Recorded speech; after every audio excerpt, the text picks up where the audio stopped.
আসসালামু আলাইকুম। এখন দেখবেন সংবাদ শিরোনাম। নির্বাচন ঘিরে সহিংসতা ঠেকাতে কঠোর ইসি। রাজধানী সহ বিভিন্ন জায়গায় যৌথ বাহিনীর পেট্রোলিং, মব সহিংসতা নিয়ন্ত্রণের পরামর্শ টিআই। অর্থ দুর্নীতির আরও 2 মামলায় শেখ হাসিনার 10 বছরের কারাদণ্ড। বিভিন্ন মেয়াদে সাজা হয়েছে টিউলিপ, ববি, আজমিনার। নিউ মোরিং টার্মিনাল ইজারার প্রতিবাদে শ্রমিক কর্মচারীদের ধর্মঘটে অচল চট্টগ্রাম বন্দর। নিষেধাজ্ঞা উপেক্ষা করে কালো পতাকা মিছিল।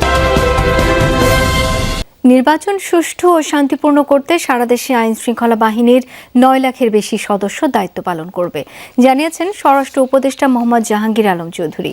গ্রহণযোগ্য সুষ্ঠু নির্বাচনের জন্য এরই মধ্যে নেওয়া হয়েছে সব ধরনের প্রস্তুতি। ভোটারদের সচেতন করতে নিয়মিত টহলের পাশাপাশি সচেতনতামূলক প্রচার চালিয়ে যাচ্ছে যৌথ বাহিনী। ভোটারদের আস্থা ফেরাতে রাজধানীর বিভিন্ন স্থানে পুরোদমে টহল কার্যক্রম শুরু করেছে যৌথ বাহিনী। ঝুঁকিপূর্ণ কেন্দ্র চিহ্নিত করে নেওয়া হয়েছে বাড়তি নিরাপত্তা। এদিকে বরিশালে আইন শৃঙ্খলা বিষয়ক মতবিনিময় সভায় স্বরাষ্ট্র উপদেষ্টা জানান, নির্বাচনে আইন শৃঙ্খলা বাহিনীর 9 লাখের বেশি সদস্য মোতায়েন থাকবে। সেনা সদস্য, র্যাব, আনসার, কোস্টগার্ডের পাশাপাশি বিএনসিসি সদস্যরাও দায়িত্ব পালন করবে নির্বাচনে। রাজনৈতিক দলগুলোর অনড় অবস্থানের কারণে জুলাই সনদ দুর্বল হয়েছে। সরকার শুধু সংস্কারের চিন্তা করেছে, বাস্তবায়নের ঝুঁকি বিবেচনায় নেয়নি। দুপুরে রাজধানীর ধানমন্ডিতে মাইডাস সেন্টারে কর্তৃত্ববাদ পতন পরবর্তী 1.5 বছর প্রত্যাশা ও প্রাপ্তি শীর্ষক গবেষণা প্রতিবেদনে এমনটাই দাবি করেছে টিআইবি। সংস্থাটির নির্বাহী পরিচালক ডক্টর ইফতেখারুজ্জামান বলেন, বিচার কতটুকু আর প্রতিশোধ কতটুকু, বিচারের এই প্রশ্ন সবসময় থেকে যাবে। ভোটের লড়াইয়ে লেভেল প্লেইং ফিল্ড দৃশ্যমান নয় বলে অভিযোগ তার। টিআইবি জানায়, তফসিল ঘোষণার পর থেকে এ পর্যন্ত 15 জনের প্রাণ গেছে। 2025 সালে 401টি রাজনৈতিক সহিংসতায় 102 জন নিহত, 1333টি অস্ত্র নিখোঁজের তথ্য উঠে আসে গবেষণায়। বলেন, সরকারের সর্বোচ্চ পর্যায় থেকে সম্পদের হিসেব না দেওয়ায় স্বচ্ছতা, জবাবদিহিতা লঙ্ঘিত হয়েছে। 2024 সালে জুলাই গণঅভ্যুত্থানের পর থেকে 189 জন সাংবাদিককে চাকরিচ্যুত করা হয়েছে বলেও জানানো হয় এই অনুষ্ঠানে। আরও বলা হয়, অর্থ, পেশি ও ধর্মভিত্তিক রাজনীতির হাতে নারীর অংশগ্রহণ ও প্রতিনিধিত্ব অনেকটাই জিম্মি। এই জায়গায় রাজনীতিতে নারীর প্রতিনিধিত্ব নিশ্চিতে অন্তর্বর্তী সরকার ব্যর্থ। টিআইবির মতে, গণমাধ্যমের স্বাধীনতা নিশ্চিত করার ক্ষেত্রে সরকারের ভূমিকা চরম হতাশাজনক। সংস্কারের নামে যা করার চেষ্টা করা হয়েছে তা গণমাধ্যমকে আরও বেশি শৃঙ্খলিত করবে। রাজনৈতিক দলগুলো আমি মনে করি যে আমাদের জুলাই আন্দোলন থেকে কোনো শিক্ষা গ্রহণ করেনি। রাজনৈতিক দল এবং আমলাতন্ত্র দুটি আমাদের জুলাই আন্দোলন থেকে, আমি পরিষ্কারভাবে বলছি, আবার বলছি, কোনো শিক্ষা গ্রহণ করেনি। তারা তাদের স্বার্থটা বজায় রাখতেই চায় এবং সেইটার কারণেই কিন্তু একেবারে ঐকমত্য কমিশনের আলোচনার প্রথম দিন থেকে শেষ দিন পর্যন্ত আমরা যে ন্যারেটিভটা তাদের কাছ থেকে শুনেছি যে রাজুকের প্লট দুর্নীতির পৃথক 2 মামলায় সাবেক প্রধানমন্ত্রী শেখ হাসিনাকে 5 বছর করে মোট 10 বছরের কারাদণ্ড দিয়েছেন আদালত।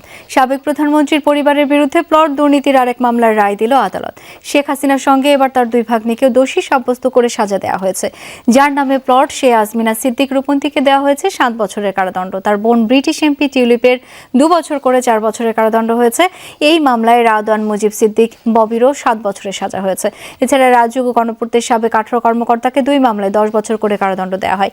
ঢাকা চতুর্থ বিশেষ জজ আদালতের বিচারক রবিউল আলম সোমবার এই মামলার রায় ঘোষণা করেন। আদালত পর্যবেক্ষণ দিয়েছেন যে তারা মিথ্যা হলফনামা দিয়েছেন। তাদের নিজ নিজ নামে ঢাকায় এবং ঢাকার আশেপাশে রাজুকের এলাকাধীন জায়গাতে, তাদের অভিজাত এলাকায় তাদের নামে ফ্ল্যাট এবং জমি থাকা সত্ত্বেও তারা মিথ্যা হলফনামা প্রদান করে এই প্লটগুলি হাতিয়ে নিয়েছেন শেখ হাসিনা এবং টিউলিপ সিদ্দিকের সহযোগিতায় এবং সরকারের অন্যান্য কর্মকর্তা এবং রাজুকের কর্মকর্তাদের সহায়তায়। শুরু হলো দিন গণনা। 10 দিন পরে কাঙ্ক্ষিত জাতীয় নির্বাচন। গণতান্ত্রিক অধিকার প্রয়োগে মুখিয়ে ভোটাররা হিসাব রাখছেন ভোটের আগে প্রার্থীদের উচ্চারিত প্রতিশ্রুতিগুলো। তারা বলছেন, উন্নয়নের আশা দেখালেও আসনগুলোর গভীর সমস্যার সাথে প্রার্থীদের সংযোগ কম, নেই তেমন পরিকল্পনা। নির্বাচনী প্রচারণার আর মাত্র 8 দিন সময়। এরই মধ্যে ভোটারদের মন জয় করতে ছুটছেন প্রার্থীরা। মিছিল, গণসংযোগে প্রতিশ্রুতির বার্তা নিয়ে যাচ্ছেন ভোটারদের কাছে। সোমবার দিনভর রাজধানীর ধানমন্ডি, কলাবাগান, নিউ মার্কেট, হাজারীবাগ এলাকা নিয়ে ঢাকা 10 আসনে প্রচারণা চালান প্রার্থীরা। ক্ষমতা জনগণের রায়ের ভিত্তিতে নিশ্চিত করতে চাই। তবে রাজপথ যখন প্রার্থীদের দখলে, অলিগলিতে ভোটাররা হিসাব করছেন বাস্তবতার। ঢাকার বেশিরভাগ এলাকাই একই সাথে আবাসিক, বাণিজ্যিক। ভোটাররা বলছেন এগুলোর গুণগত দিক বিবেচনায় আনতে হবে প্রার্থীদের। সেই সাথে দাবি হারানো ঐতিহ্য ফেরানোর। ঢাকা কলেজ, সিটি কলেজ এরা একটা গ্যালজাম ফ্যাসাদ করে, তো এক্ষেত্রে ব্যবসায়ীদের সমস্যা হয়। ধানমন্ডিতে ঐতিহ্য, সেই ঐতিহ্য ফিরিয়ে আসুক, মানে যে দলই ক্ষমতায় আসুক। আমরা হচ্ছে সাধারণ জনগণ, আমরা যেমন স্মুথনেস, আমরা যেমন স্মুথলি কথা বলতে পারি। বাসার কাছে এসে বাসায় সময় মতো পৌঁছতে পারেন, ওইখানে অনেক সময় লেগে যায়। ভোটাররা বলছেন ঢাকার জরুরি নাগরিক সেবাগুলো অব্যবস্থাপনায় জর্জরিত। এসব ক্ষেত্রে প্রার্থীদের প্রতিশ্রুতি থাকলেও স্পষ্ট নয় তাদের পরিকল্পনা।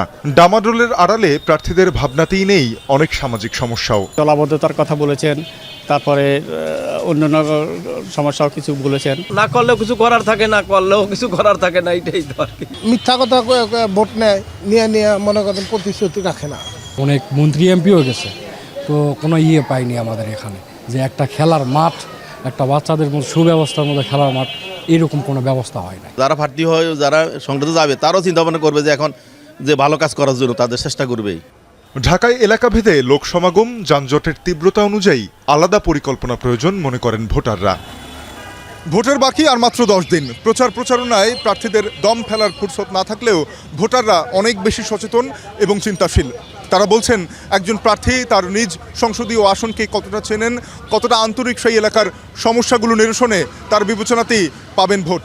তরুণদের সঙ্গে চায়ের আড্ডায় মাতলেন ব্যারিস্টার জাইমা রহমান। হাস্যোজ্জ্বল আড্ডায় উঠে আসে নানা সিরিয়াস বিষয়। আগামী ঢাকা কিংবা বাংলাদেশ কেমন দেখতে চায় তরুণ শিক্ষার্থীরা, তাই জানতে চান ব্যারিস্টার জাইমা। তুলে ধরেন বাসযোগ্য ঢাকা নিয়ে প্রত্যাশার কথা। বললেন সাইবার বুলিং নারীর মত প্রকাশে বাধা।